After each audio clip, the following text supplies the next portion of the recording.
salam sejahtera untuk kita semua.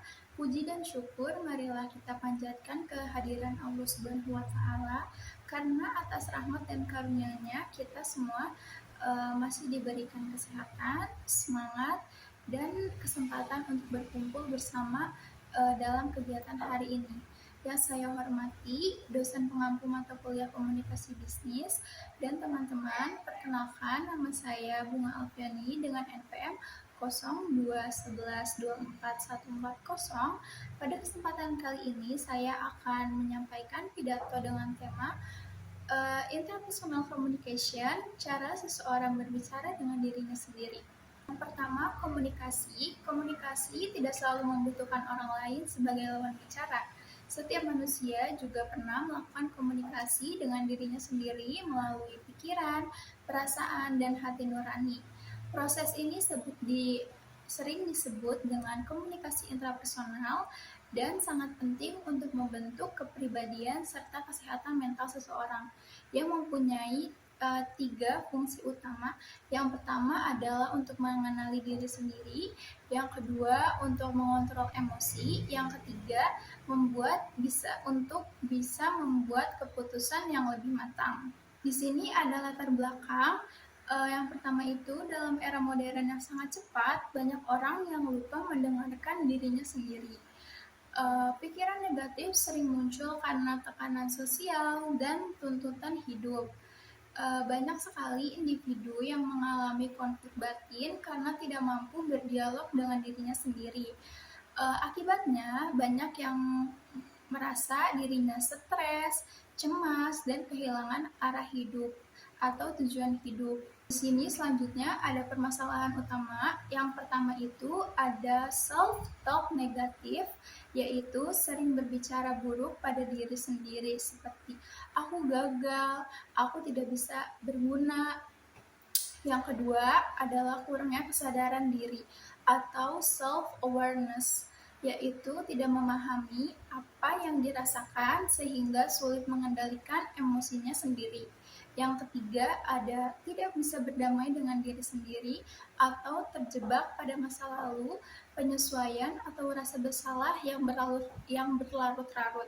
Yang keempat ada pengaruh lingkungan yang negatif seperti media sosial, tekanan teman sebaya, dan standar sosial bisa memperburuk pikiran diri. Selanjutnya di sini ada konsep komunikasi interpersonal. Yang pertama itu adalah self concept atau konsep diri, yaitu bagaimana seseorang memandang dirinya sendiri seperti apa. Yang kedua ada perception atau persepsi, yaitu cara bagaimana kita menafsirkan pengalaman hidup kita. Yang ketiga ada expectation atau harapan, yaitu pandangan terhadap masa depan dan diri yang ideal itu seperti apa. Yang keempat ada internal dialog, yaitu percakapan batin antara pikiran, hati, dan perasaan. Selanjutnya ada peran komunikasi intrapersonal dalam kehidupan. Yang pertama ada dalam kehidupan pribadi, yaitu membantu memahami emosi dan bisa mengelola stres. Yang kedua meningkatkan kepercayaan diri dan rasa syukur. Yang kedua ada dalam kehidupan sosial, bisa membuat seseorang lebih empati dan terbuka, bisa meningkatkan kemampuan komunikasi dengan orang lain. Yang ketiga ada dalam pendidikan dan karir, bisa membantu fokus pada tujuan hidup, mengarahkan perilaku agar sesuai dengan nilai dan prinsip diri. Selanjutnya ada manfaat komunikasi intrapersonal yang sehat. Yang pertama itu bisa memberikan ketenangan batin dan keseimbangan emosional. Yang kedua bisa peningkatan motivasi dan semangat hidup. Yang ketiga bisa meningkatkan kemampuan mengambil keputusan. Yang keempat bisa membuat hubungan sosial menjadi lebih positif karena bisa memahami dirinya sendiri. Yang terakhir bisa mencegah stres, depresi, dan konflik batin. Di sini ada strategi dan solusi mengelola komunikasi diri yang sehat. Yang pertama itu bisa atur waktu untuk refleksi diri atau sisihkan waktu tenang setiap hari untuk berpikir jernih. Yang kedua, gunakan jurnal pikiran atau self journal. yaitu tulislah beberapa perasaan dan hal yang disyukuri setiap harinya. Seperti hari ini aku makan enak.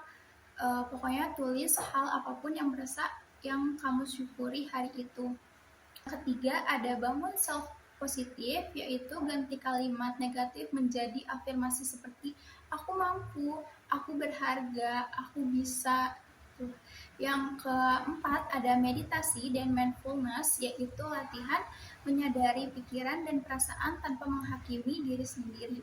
Yang terakhir adalah cari dukungan sosial, yaitu diskusikan hati dengan orang yang kalian percaya. Selanjutnya di sini ada studi kasus. Di sini ada Randi yang yaitu mahasiswa 20 tahun. Masalahnya itu Rani sering merasa tidak percaya diri dan menunda-nunda tugas kuliah karena takut hasilnya buruk. Setiap kali ia gagal, ia selalu berpikir pada dirinya, aku nih memang bodoh. Akhirnya Rani mengalami stres dan kehilangan motivasi. Analisisnya, Rani itu mengalami self-talk negatif dan kurang refleksi diri atau kurang mengenal diri. Selanjutnya, ia menilai dirinya dari kegagalan tanpa memberi ruang untuk belajar. Kayak dia menerima ketidakgagalannya itu tanpa dia memberikan ruang untuk dirinya bisa untuk belajar, untuk mencoba. Solusi yang bisa diberikan yaitu yang pertama, Rani mengubah pola pikir dengan afirmasi yang positif seperti aku sedang belajar, bukan aku gagal. Aku masih mencoba, bukannya aku tidak bisa. Yang kedua itu bisa menulis jurnal pencapaian kecil setiap hari, seperti aku hari ini sudah belajar, aku udah bisa ini, aku bisa itu. Pencapaian sekecil apapun bisa kalian tulis di jurnal. Yang ketiga, bisa melatih mindfulness dan menerima diri apa adanya, menerima apa yang terjadi pada diri sendiri. Hasilnya, setelah beberapa minggu, Rani menjadi lebih tenang, percaya dirinya meningkat, dan performa kuliahnya bisa lebih membaik.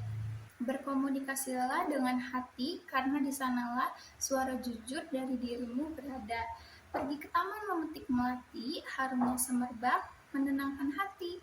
Jika ingin hidup penuh motivasi, mulailah berbicara baik pada diri sendiri. Sekian pidato dari saya, semoga bermanfaat dan dapat menjadi pengingat baik bagi kita semua untuk selalu menjaga komunikasi yang baik dengan orang lain maupun diri sendiri. Wassalamualaikum warahmatullahi wabarakatuh.